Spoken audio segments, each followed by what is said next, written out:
first event on ESPN. First event. And Hernandez is a dangerous young fighter. You didn't? Did you know who he was when you took the fight? Of course not. No clue. I knew it. Do you look at the date and the like? Let's say you have you're jumping out of a plane like next month. So you're like, all right, I got February open or January open. Let me just book a fight then, and whoever you get me, you get me. Yeah, I just call and say as soon as possible, give me a date.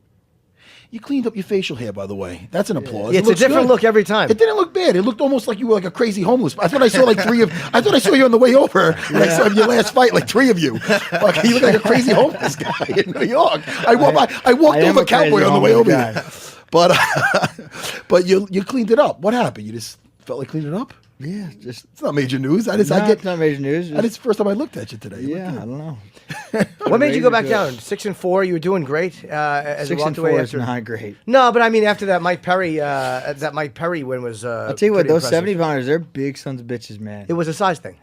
Yeah, they're big boys. Plus, I'm really lazy at 70. You can drink beer, eat burgers. I kind of, at 55, I gotta direct my training. I gotta be focused. I gotta be. Plus, it's time, man. It's time to go get this belt with all these accolades we've collected and records we broke. It's time to do one more thing. I don't want to go down as the uncrowned people's champ. You don't want to be like Marino, like a guy who played all those years and I think never won a Super Bowl. But yet you don't give a shit on who you're fighting in a sense where this kid could make a name off of you if you're looking at this. And that's the picture I'm talking about, by the way, of you looking like a homeless person. Look at that. Look how clean he looks now. Yeah. But, so it's like, this guy's a killer. I watched his, I wasn't too familiar with him either. Right. And then I looked at a couple of his fights, like, oh, fuck, man. His last fight was with the Mercier? Canadian. Yes. Fucking. He was in some deep shit. Yeah. He's got a great cardio. He's fearless. He only lost once. And he knows if he takes out the great Donald Cerrone, boom, he's right on. He's everybody knows him. Sure. Tell me about the enthusiasm for that. Other guys they don't want that. I lost when I was towards the end of my career. I'm like, nah, give me Frank Trigg. I don't fucking. I was your age, 35, and I go, you know what, man? Don't give me one. Give me Frank Trigg. Let me beat the shit out of him. It didn't excite me for somebody else making a name for me. What excites you about it? Yeah, I don't have a fucking answer for that. Is it just the fight? Yeah, the fight excites me. The who never has. I don't care if I was fighting Khabib, Conor, this kid. It doesn't. It's Saturday night is what I love. Right. And you look at him kind of as like you want to get to a title fight. So he's like a very he's kind of up and coming, and he's probably a good one to get back into. He was the fifth opponent that they gave me. The fifth? 5. It took 5. What happened with the other ones? They were no. 2 of them called me and said "fuck no." Oh, who else did they? Who else was name was? Well, I'm confused though. The fuck no though. Why would they? I'm sorry, Jim. Why would they say because they didn't want to face you, or hey man, I got no time, or we're buddies, or what's fuck no? Fuck no, right? Who says fuck no? You're in the wrong business. Dean Thomas, no? Yeah, for sure. Say fuck no. But that's what I'm saying. Last time I heard one of the guys called me and was like, "I will only fight you for a title, and that is it. I will never, not a chance. Sorry." I'm gonna guess. Let me see who I can guess who that was. I would guess that's Dean Thomas, but he's retired. Tony Ferguson. I don't know him like that. I don't know him like that. I don't have his phone number. Anyway, 5 opponents. It's crazy to me how you can pick and choose in this sport. Well, I'm saying that's why I think it's honorable that you're doing what you're doing, because I've seen guys take that path and go, I'm not fighting these guys. I only want to fight up. And you are looking to fight for a title, and you're fighting down. Yeah. So what? I mean, that's honorable. That's honorable. I love to fight, man. I love it. Now, when I beat this kid and I get back, when I left 55, I lost the title, so I was sitting number 2, and now here I am, not even ranked. It's crazy to me, but I'm back. When I get in the top 5 after this fight, that's why I want to fight someone top 5. I told Dana I want to fight top 5 right now, and he was like, well, let's make sure you can make 55. let's slow the roll a little bit. Let's make sure you can perform and make the weight and do what you need to do. And I won't fight down again. Once I get through this and I get back ranked, it's only moving forward. And that's sucks because that's my coaching staff, not me. They're like, look, man, we gotta, if we're making this run, taking these dangerous fights and going backwards doesn't make any fucking sense. I know you like to fight, but let's sit and wait. But the advantage to being you is that you'll fight Hernandez, and if you win the fight, you're not going to have to fight 2 more times to get a top 5 guy. They'll probably, because of your name, give you a top 5 guy. 100%. Correct. I was going to say the same thing. Because you're a cowboy. Other guys, like, they strategically need, all right, this guy's ranked above me. I need to beat this guy to get to that title.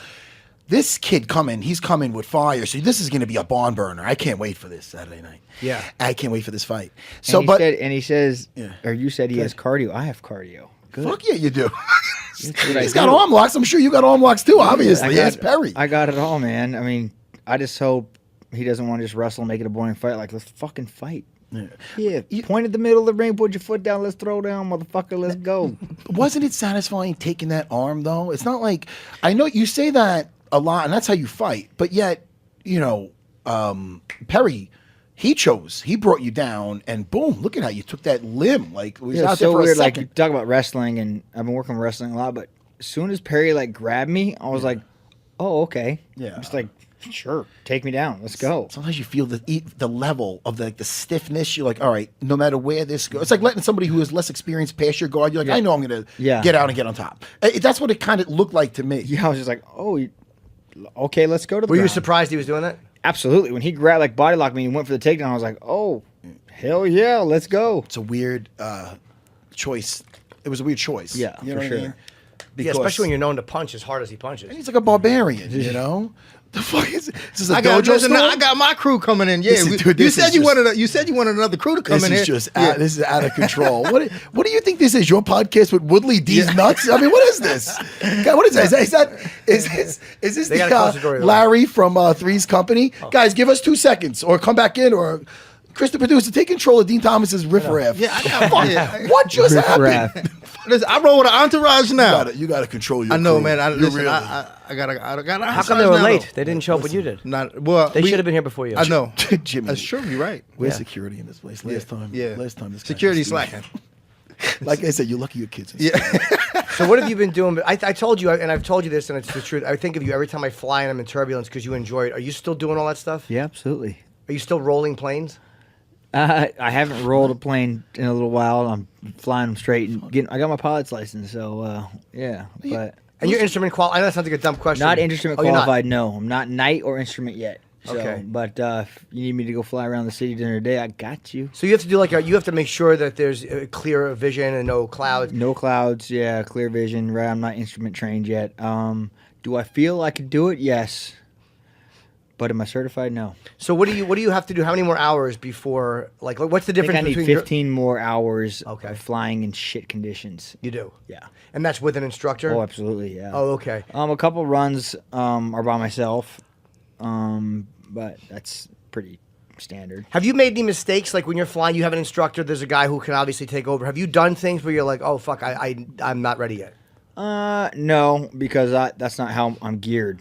I will not. I need to know everything about it. I need to do it 100 times. I need to, like, one day I just told the guy, we're going to go leave Albuquerque Airport, fly out to the country where I live, and we're going to just take off and land and take off and land and take off and land for 3 hours, just so come in sideways, come in with the tailwind, come in approaching the wind, all bad scenarios, stall the engine out, just everything that could go wrong. So he's there watching and witnessing what I do and correcting me as we go along. So I know that if that happens, I'm gonna be okay. So when the hardest thing, I guess, is coming in for a landing because you kind of have to balance. I mean, taking off is just taking off. Is taking off a little? Yeah, no, taking off's hard. I mean, you got to run your rudders full throttle, and I mean, it's hard to keep the plane straight, especially in like side winds. But yeah, landing, it's weird. Now that I like fly and I learn to fly, when you're in an airplane, you feel that like pocket, like when everyone's all scared. Yeah, right. That's nothing. It's nothing. No, hell no. The plane will never just drop out of the sky. You could literally kill the engines and they could coast and land it on a freeway. So if your plane goes down, I mean, some shit's got to go down bad for these crash landings. I could see him pulling a fucking Sully. Yeah. No? Fucking going in the fucking Hudson. Listen, let's talk styles for a second. You versus. Let's listen. I know you got your. I don't like to look ahead. Why are we talking fighting? Why don't we talk about good shit? I don't know, because you're fighting Saturday. Let's trail off the path a little bit here and have a little fun. Talk about Dean Thomas and fucking comedy skits. No, that's all you want to talk about fun. I think you want to talk about fun. I guess you don't want to talk about funny. What the fuck are you? Is there a difference? No, all right, listen. I happen to like Dean Thomas's comedy. I've seen him do stand-up. All right, listen. You like his comedy? Let's see if you still like it. Can I start some shit? Can we have fun? Hold on, what are you talking about now? What are you talking about now? Let's have some Can fun. I start some shit in here? Yeah, start something. I saw you on Joe Rogan. Okay, yeah. Donald Cerrone's name got brought up. I'm not listening. Guys, what am I, the guy in the middle starting shit? Listen to me. Can you hear me out? Uh-huh. About never getting a shot for the title and this and that, and all of a sudden I hear you go, man, it's gonna be tough. I'm such a dick. Listen to me. It's always tough. The kid's getting nervous. I want a kid. He's no worry. Donald Cerrone, he's a father too. He's not gonna do this. You're in shape. You got that new BJJ online. You can defend, You can defend yourself. Yeah. You got your crew right outside. Yeah. All right, so listen to me. Listen, I'm sorry, Jimmy. The camera guy outside will be very helpful. Yeah. I stood in the door for 10 minutes looking at us. So Joe said, listen, he never, got a shot at the title. I'm paraphrasing. But, this is what you did. Listen, Cowboy, look at this. I can't do a good team up, right? Gonna be tough. First of all, of course it's gonna be tough. Guy's Khabib. But styles make fights. Raging Ally Quinta, I hold him in the highest regard. When's the last time somebody held him down and beat him up? You know what I mean? He's hard to hold down. He's always squirming, getting all back. That fought him 5 rounds on 24 hours notice. All right. Mm-hmm. When's the last time somebody held down Cowboy and just beat his ass? The last guy to try got his arm taken off. I can't remember before that. Maybe you could bring it up. I don't want to bring up bad shit, but I don't remember the last time Cowboy got held down and beat up. So a lot gets placed on the feet. He's fucking dangerous off his back. He always says he doesn't want to wrestle this and that, but he gets down on the mat. As a jiu-jitsu guy, I'm impressed. Takes a lot to impress me. Yeah, listen. Talk to me. Explain yourself to the man that's sitting across from you. I always give an advantage to the jiu-jitsu guy, man, because especially against Khabib. Because I've always said his most dangerous opponent is going to be somebody like Brian Ortega, who can defend themselves off their back and not have to stand up to fight him. All right, so what are you trying to say? What I'm saying is that he has just a chance as much as anybody. But Khabib is still the man. You can't deny that. You're not crazy to say Khabib is tough for anybody. It's going to be tough. Yeah. Anyone fighting Khabib knows it's going to be tough. For sure. He's 27-0. I mean, but what I'm saying is like it's going to take somebody who's dangerous and has an offensive attack off of their back in order to beat a guy like Khabib. Why don't you ask the dangerous Mike Perry if fucking... I don't know. Listen to me. The guy's triangling people. What about Cowboy Oliveira? You think he thinks he knows about submissions? Well, no. Huh? Cowboy, he's got a lot of submissions on his resume. Yeah, he's always submitted people. I'm just saying, the second he brought it up, you said, it's going to be tough. Yeah, it's tough for everybody. I love that you're enjoying the fuck out of it. It's tough for everybody. It's going to be tough for anybody. I like to spice shit up. Yeah. Let's get back to him putting that squirrel suit on and jumping out of a fucking airplane. Yeah, that's what I want to ask. And don't do that. Don't, please. You got a kid now. Don't do that. I know, because you got to do things a million times before you get an expert at it. Yeah. It takes one time for that squirrel suit. What do they call it? The squirrel. Is it a squirrel suit? You need 200 jumps before you can even attempt to put on a squirrel suit. But you plan on doing that. Of course. That's going to be the end of your movie. But you have a parachute too, though. Don't fucking do it. What? You have a parachute on too. No, do you? Yes, of course. Oh, okay, Jimmy. That's how you stop. In that case, get me a squirrel suit. I was gonna say you're not even impressed now. You're like, oh, okay. Would you do that thing in Dubai? They don't have care about safety. They have those things on the top of the Burj Tower where you jump off. They have like bungee jumping. Would you do that stuff? Yeah, of course. Yo, where does that come from? Remember when he was in Cabo? Like, you just do anything. Like, is there anything you won't do? He didn't have a great feeling with. He didn't have a great experience. Maybe you did, but the Dana White looking for a fight's usually a party. Dana had fucking vertigo that weekend, so he was like out. Yeah. So it just kind of. We're going out, we're having fun, and then time to go out, and you two smoke bomb me. Yeah, sorry, buddy. What did I do? We're well into our 40s. We're old men. Yeah. Cowboy's like, man, we're getting started. I just had fucking 20 beers. What's going on? I'm like, what? So yeah, what won't you do? What if you said no? That's too dangerous. I don't think there's much. I don't know.